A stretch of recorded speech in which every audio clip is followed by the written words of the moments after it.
Praise the Lord. യോഹന്നാൻ എഴുതിയ സുവിശേഷം 5-ാം അധ്യായം. അതിൻ്റെ ശേഷം യഹൂദന്മാരുടെ ഒരു ഉത്സവം ഉണ്ടായിട്ട് യേശു യെരുശലേമിലേക്ക് പോയി. യെരുശലേമിൽ ആട്ടുവാതിൽക്കൽ ബെഥസ്ദ എന്ന് എബ്രായ പേരുള്ള ഒരു കുളം ഉണ്ട്. അതിന് 5 മണ്ഡപമുണ്ട്. അവയിൽ വ്യാധിക്കാർ, കുരുടർ, മുടന്തർ, ക്ഷയരോഗികൾ ഇങ്ങനെ വലിയൊരു കൂട്ടം വെള്ളത്തിൻ്റെ ഇളക്കം കാത്തുകൊണ്ട് കിടന്നിരുന്നു. അതത് സമയത്ത് ഒരു ദൂതൻ കുളത്തിൽ ഇറങ്ങി വെള്ളം കലക്കും. വെള്ളം കലങ്ങിയ ശേഷം ആദ്യം ഇറങ്ങുന്നവൻ ഏത് വ്യാധി പിടിച്ചവനായിരുന്നാലും അവന് സൗഖ്യം വരും. എന്നാൽ 38 ആണ്ട് രോഗം പിടിച്ച് കിടന്നൊരു മനുഷ്യൻ അവിടെ ഉണ്ടായിരുന്നു. അവൻ കിടക്കുന്നത് യേശു കണ്ടു. ഇങ്ങനെ ഏറെ കാലമായിരിക്കുന്നു എന്നറിഞ്ഞു.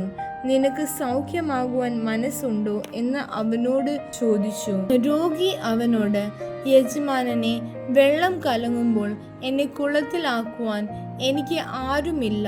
ഞാൻ തന്നെ ചെല്ലുമ്പോൾ മറ്റൊരുത്തൻ എനിക്ക് മുമ്പായി ഇറങ്ങുന്നു എന്നുത്തരം പറഞ്ഞു. യേശു അവനോട്, എഴുന്നേറ്റ് നിന്റെ കിടക്ക എടുത്ത് നടക്ക എന്ന് പറഞ്ഞു.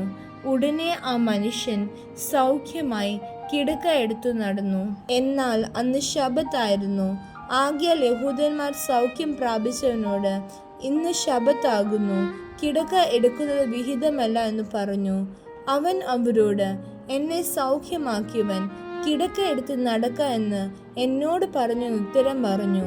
അവർ അവനോട്, കിടക്ക എടുത്ത് നടക്ക എന്ന് നിന്നോട് പറഞ്ഞ മനുഷ്യൻ ആരെന്ന് ചോദിച്ചു.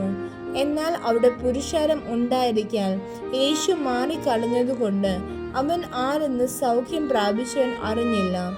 അനന്തരം യേശു അവനെ ദേവാലയത്തിൽ വെച്ച് കണ്ട് അവനോട്, നോക്കൂ, നിനക്ക് സൗഖ്യമായല്ലോ. അധികം തിന്മയായത് ഭവിക്കാതിരിപ്പാൻ ഇനി പാപം ചെയ്യരുത് എന്ന് പറഞ്ഞു.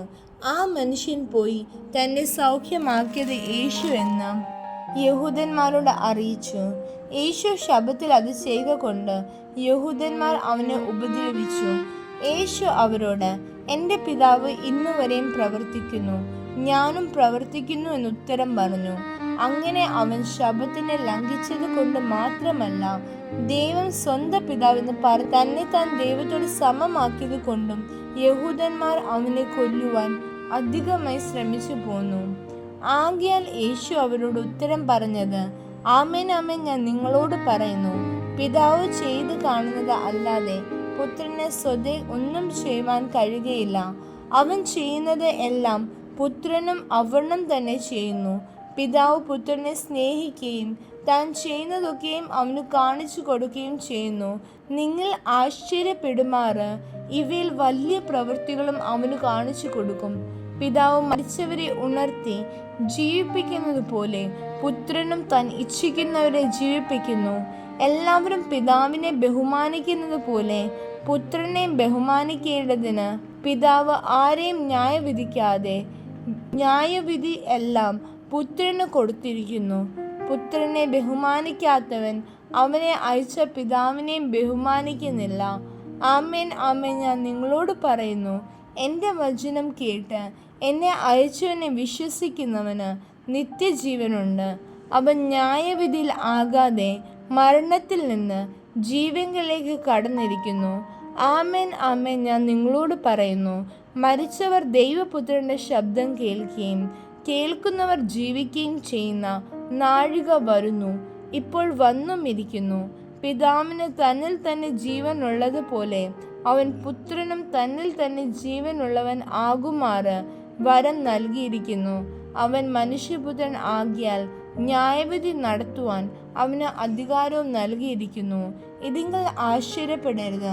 കല്ലറകളിൽ ഉള്ളവർ എല്ലാവരും അവൻ്റെ ശബ്ദം കേട്ട് നന്മ ചെയ്തവർ ജീവനായും തിന്മ ചെയ്തവർ ന്യായവിധിക്കായും പുനരുദ്ധാനം ചെയ്യുവാനുള്ള നാഴിക വരുന്നു. എനിക്ക് സ്വതേ ഒന്നും ചെയ്യുവാൻ കഴിയുന്നതല്ല. ഞാൻ കേൾക്കുന്നത് പോലെ ന്യായം വിധിക്കുന്നു. ഞാൻ എൻ്റെ ഇഷ്ടമല്ല, എന്നെ അയച്ചെന്ന ഇഷ്ടമത്രേ ചെയ്യുവാൻ ഇച്ഛിക്കുന്നത് കൊണ്ട് എൻ്റെ വിധി നീതിയുള്ളതാകുന്നു.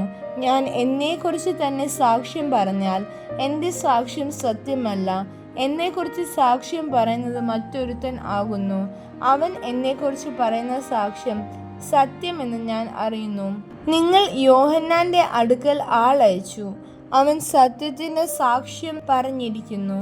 എനിക്കോ മനുഷ്യന്റെ സാക്ഷ്യം കൊണ്ട് ആവശ്യമില്ല. നിങ്ങൾ രക്ഷിക്കപ്പെടുവാനത്രേ ഇത് പറയുന്നത്.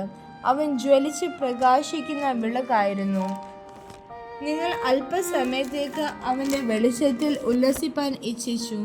എനിക്കും യോഹന്നാന്റെ സാക്ഷ്യത്തിലും വലിയ സാക്ഷ്യം ഉണ്ട്. പിതാവ് എനിക്ക് അനുഷ്ഠിപ്പാൻ തന്നിരിക്കുന്ന പ്രവൃത്തികൾ ഞാൻ ചെയ്യുന്ന പ്രവൃത്തികൾ തന്നെ. പിതാവ് എന്നെ അയച്ചു എന്ന് എന്നെക്കുറിച്ച് സാക്ഷീകരിച്ചിരിക്കുന്നു. എന്നെ അയച്ച പിതാവ് താനും എന്നെക്കുറിച്ച് സാക്ഷ്യം പറഞ്ഞിരിക്കുന്നു. നിങ്ങൾ അവൻ്റെ ശബ്ദം ഒരു നാളും കേട്ടിട്ടില്ല, അവൻ്റെ രൂപം കണ്ടിട്ടില്ല, അവൻ്റെ വചനം നിങ്ങളുടെ ഉള്ളിൽ വസിക്കുന്നതുമില്ല. അവൻ അയച്ചവനെ നിങ്ങൾ വിശ്വസിക്കുന്നില്ലല്ലോ. നിങ്ങൾ തിരുവെഴുത്തുകളെ ശോധന ചെയ്യുന്നു, അവയിൽ നിങ്ങൾക്ക് നിത്യജീവൻ ഉണ്ടെന്ന് നിങ്ങൾ നിരൂപിക്കുന്നുവല്ലോ. അവ എനിക്ക് സാക്ഷ്യം പറയുന്നു. എങ്കിലും ജീവൻ പ്രാപിക്കേണ്ടതിന് എൻ്റെ അടുക്കൽ വരുവാൻ നിങ്ങൾക്ക് മനസ്സില്ല. ഞാൻ മനുഷ്യരോട് ബഹുമാനം വാങ്ങുന്നില്ല, എന്നാൽ നിങ്ങൾക്ക് ഉള്ളിൽ ദൈവസ്നേഹം ഇല്ല എന്ന് ഞാൻ അറിഞ്ഞിരിക്കുന്നു. ഞാൻ എൻ്റെ പിതാവിൻ്റെ നാമത്തിൽ വന്നിരിക്കുന്നു, എന്നെ നിങ്ങൾ കൈക്കൊള്ളുന്നില്ല. മറ്റൊരുത്തൻ സ്വന്തം നാമത്തിൽ വന്നാൽ അവനെ നിങ്ങൾ കൈക്കൊള്ളും. തമ്മിൽ തമ്മിൽ ബഹുമാനം വാങ്ങിക്കൊണ്ട് ഏക ദൈവത്തിൻ്റെ പക്കൽ നിന്നുള്ള ബഹുമാനം അന്വേഷിക്കാത്ത നിങ്ങൾക്ക് എങ്ങനെ വിശ്വസിപ്പാൻ കഴിയും? ഞാൻ പിതാവിൻ്റെ മുമ്പിൽ നിങ്ങളെ കുറ്റം ചുമത്തുമെന്ന് നിങ്ങൾക്ക് തോന്നരുത്. നിങ്ങളെ കുറ്റം ചുമത്തുന്നവനുണ്ട്. നിങ്ങൾ പ്രത്യാശ വച്ചിരിക്കുന്ന മോശ തന്നെ. നിങ്ങൾ മോശയെ വിശ്വസിച്ചു എങ്കിൽ എന്നെയും വിശ്വസിക്കുമായിരുന്നു. അവൻ എന്നെക്കുറിച്ച് എഴുതിയിരിക്കുന്നു. എന്നാൽ അവൻ്റെ എഴുത്ത് നിങ്ങൾ വിശ്വസിക്കുന്നില്ല എങ്കിൽ എൻ്റെ വാക്ക് എങ്ങനെ വിശ്വസിക്കും? ആമേൻ.